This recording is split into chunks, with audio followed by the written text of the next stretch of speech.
I'm like, I'm not waiting. So I'm hooked onto all these IVs, and I grab the machines that I'm hooked onto and literally bring it with me into the hallway. And I'm tugging on my dad, like, what are they saying? Like, what's wrong? And he's like, just, it's okay. Everything's gonna be okay. And the doctor's like, we have to transfer you like now. And everything just is chaotic at that point. And I'm sobbing, crying. Hi everyone, my name is Lena Kazi, and this is my first YouTube video that I'm doing after years of trying to start this channel. I just finally decided to just go for it. But this video is going to be on my type 1 diabetes diagnosis. Yeah, I've been a diabetic since I was 10, so essentially basically my majority of my life.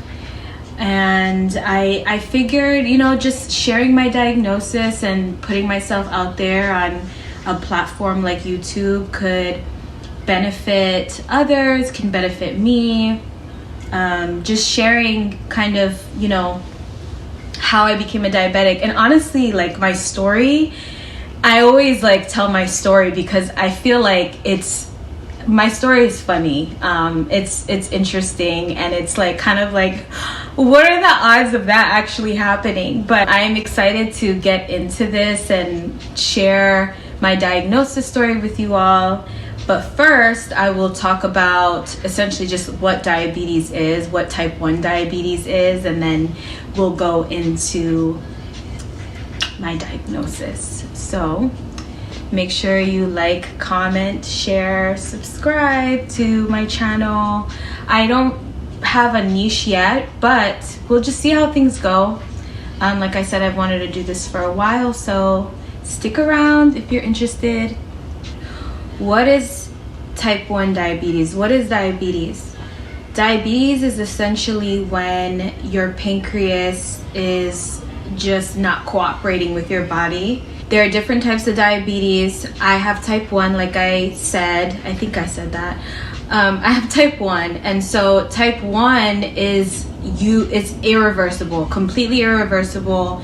You are dependent on insulin injections, or you can be on a pump. And a pump is when you have a device with a little cannula, and it's essentially attached to your body, and it acts as a pancreas, as a 24-hour pancreas. So what happens with diabetes is that your pancreas does not produce insulin the way that it's supposed to. So the cells in the pancreas that produce the insulin stop working. When you're a type 1 diabetic, all of the cells are irreparable, and it's an autoimmune disease. So that means that the body, like my body, attacked itself.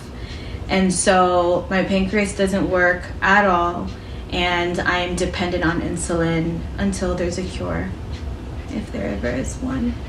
I still have hope, but we shall see. Technology has came a long way, but every single person on this planet, if you are a living, breathing individual, you need insulin to live. So that's why diabetics have to take insulin by injections, a pump, or they even have pills typically for type 2 diabetics. That's not what type 1 diabetics take. So if you don't have insulin in your body, right, let's just say you are just living life and your pancreas stops working and you don't have any insulin, your blood can actually become so acidic that you can go into a coma, and it could just be terrible. You can go into something called, or you will eventually go into something called DKA, which stands for diabetic ketoacidosis, and it's essentially when your bloodstream becomes so acidic because there's no insulin going into your bloodstream to break down the sugar that you consume every day for energy. So that's why we have to take insulin injections or be on a pump, somehow administer insulin to our bodies in order to live. So that is what type 1 diabetes is, and I will leave a little synopsis link to like where you can read a little bit more about it. I know that was kind of all over the place, but essentially my body attacked itself, and so now I have to take insulin injections. I'm dependent on that to live and monitor my blood glucose consistently to make sure that they're always in range, so that they're never too high or too low. Let's get into how I realized something wasn't right. It was terrible, but thankfully we were able to get help on time. Otherwise, it could have been fatal. So let's get into it. Something was just terribly off. I was diagnosed in January of 2005. Yeah, January of 2005. I was living in Miami, Florida. I just remember I was 10 years old. I remember just starting to just feel very sick. And by sick, I was vomiting. I was constantly urinating. I can laugh about it now, but at the time it was not fun at all. But I would always like just have frequent thirst, constantly wanting to drink water, constantly just wanting to be in the pool, wanting to be in the shower, just wanting to be in water, throwing up. I was losing a lot of weight. And so I had quite a bit of friends, the school I went to, and so I would always have to tell my teacher, Miss Rodriguez, that I had to use the bathroom, and she would be like, "You just went to the bathroom. Why do you need to go to the bathroom again?" And I'd be like, "I really do have to go. I don't have to. It's not that I want to go socialize and talk with my friends. I really have to use the restroom." And it was just chaotic and not fun. I went to the doctor, and the doctor just didn't do any blood work. I think at this point it was like November of 2004. And so mind you, I was diagnosed in 2005, January, top of the year. But in like November, I went to the doctor, and the doctor was like, nothing's wrong with her. She just has a stomach virus. And we were like, okay, maybe it's just a stomach virus. So he prescribed me whatever it was for a stomach bug. And so that seemed to help for a little bit. It might have been maybe a week, 2 weeks that went by. Now we're in December. Something is still not right, because now I'm vomiting all over the place again. And again, go back to the same doctor. He says it's a stomach bug. Now my dad's like, okay, like, no, something's not right. Can you take her blood? Because my dad was in the medical field at this time. So he just knew something wasn't right. And I remember distinctly one time, my parents just looked at me one day. I think I was like, it was actually, no, my dad coming home from work, and I was like running towards him because I had called him to bring me KFC. Do you guys remember like the little, like, I liked KFC at the time, and like they had these kid like box meals, and they had like chicken fingers and mac and cheese and like a Capri Sun. Anyways, I asked for that, and he brought that home, and I was like running out of the apartment we were living in. He just like stopped and stared at me like he's seen a ghost. I guess like realizing like how skinny I got. So when you're a diabetic, when you're a type 1 diabetic, you start to lose a lot of weight as well. So I believe upon my diagnosis, I lost roughly like 30 pounds. I was really small, and I wish I had photos of myself at that time, but I do not. I will show you all a picture here. that is essentially how a diabetic looks like before a diagnosis or before they are given insulin and treated. So that night, I remember I vomited all the KFC. Sorry, it's disgusting, but I did.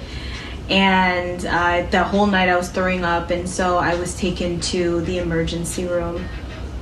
And in the emergency room, the ER, I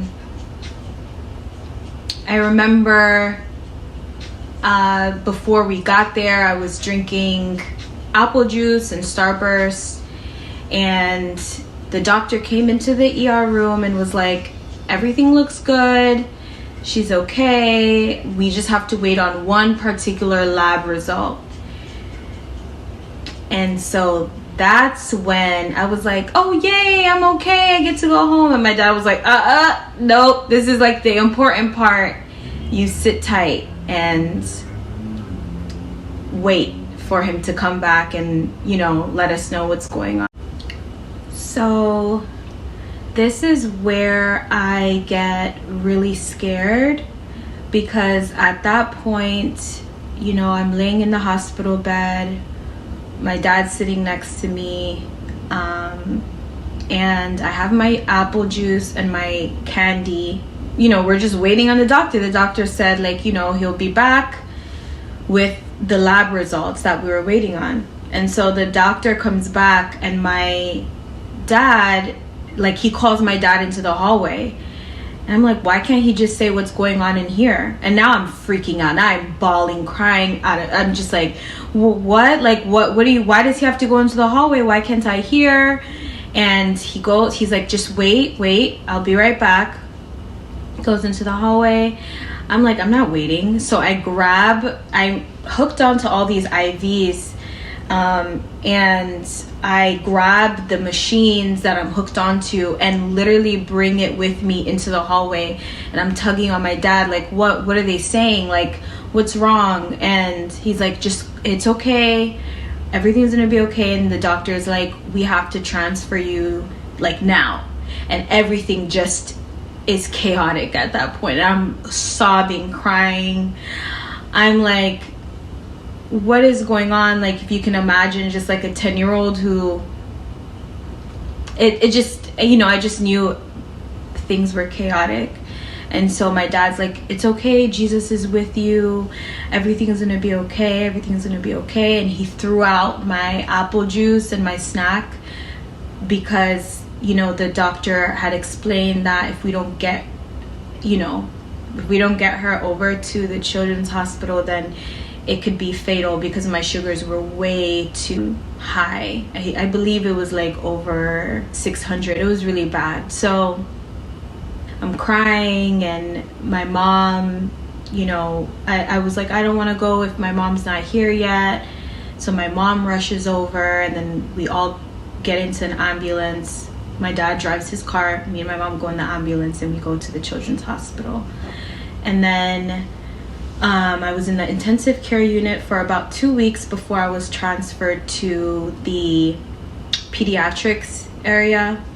And that is where you guys need to stay tuned, because that is going to be part 2 of this story about my diagnosis. I would say it's a silver lining. Part 2 is a silver lining, and just even being able to be diagnosed on time the way that I was, God definitely gave me a chance at life. So if you are interested in the rest of my story, please stay tuned. I will be sharing that with you all very soon. Again, don't forget to like, share, and subscribe, and I am looking forward to sharing my content with all of you.